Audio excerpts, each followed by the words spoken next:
6 political parties are contesting the upcoming general and regional elections in Guyana. Seeking support from citizens, the candidates of those parties have been making various promises, from cash incentives and policy commitments to plans for improved health care and social protection initiatives. To get into the nitty-gritty of these promises, we'll dive into the manifestos presented by the parties. So far, 4 of the 6 political parties contesting the elections have publicized their manifestos. Those parties are the governing People's Progressive Party Civic, or PPPC, which is seeking re-election, a Partnership for National Unity, APNU, We Invest in Nationhood, WIN, and the Forward Guyana Movement, FGM. The Alliance for Change, or AFC for short, hasn't released a full-fledged manifesto, but has been sharing snippets of its policy positions and promises for several sectors. The sixth party, the Assembly for Liberty and Prosperity, has not publicized its plans as yet. So to find out what the parties are promising, we'll first start with some of their cash initiatives. The governing PPPC will increase the old age pension to at least $60,000 and introduce an annual transportation grant of $50,000 for each old age pension recipient.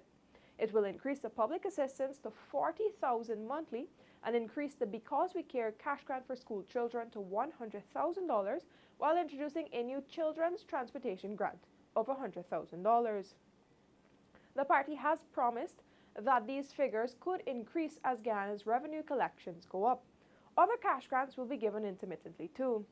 Additionally, the PPPC promises to maintain its policy of no new taxes and vows to lower taxes generally, including reduced income and corporate taxes and taxes on vehicles.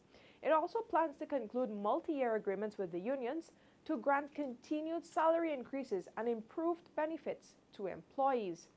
Finally, the party said it will reduce the cost of electricity by 50% and reduce the cost of cooking gas and other efforts to keep fuel costs low.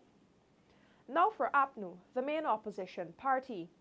APNU says it will increase the old age pension to $100,000, double the $22,000 public assistance, and provide each post-secondary school student with a $50,000 stipend monthly, while providing free electricity for bills up to $10,000 monthly and free water for bills up to $5,000 monthly.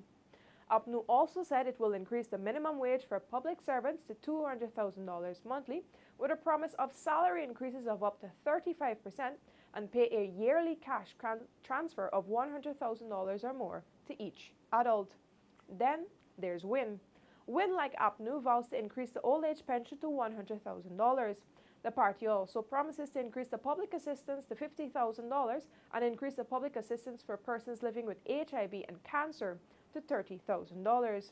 WIN proposes its own cash grant for school children called the Thrive Grant, which will see children getting $55,000 in the first school term, $30,000 in the second term, and $15,000 in the final term. That amounts to $100,000 per school year.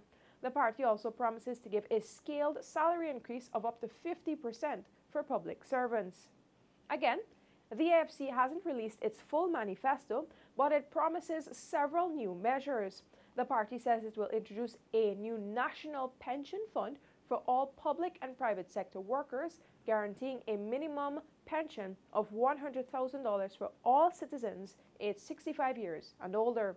Additionally, it will introduce unemployment, maternity, paternity, and disability insurance, with coverage extending to informal sector workers. Finally, the Forward Guyana Movement released its manifesto with a focus on policy, but was short on specific commitments.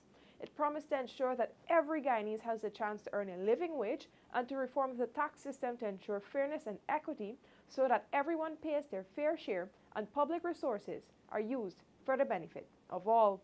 As we get closer and closer to the September 1, 2025 general and regional elections, we'll dive into other themes in the various manifestos. Reporting for the newsroom, Vishani Ragobeer.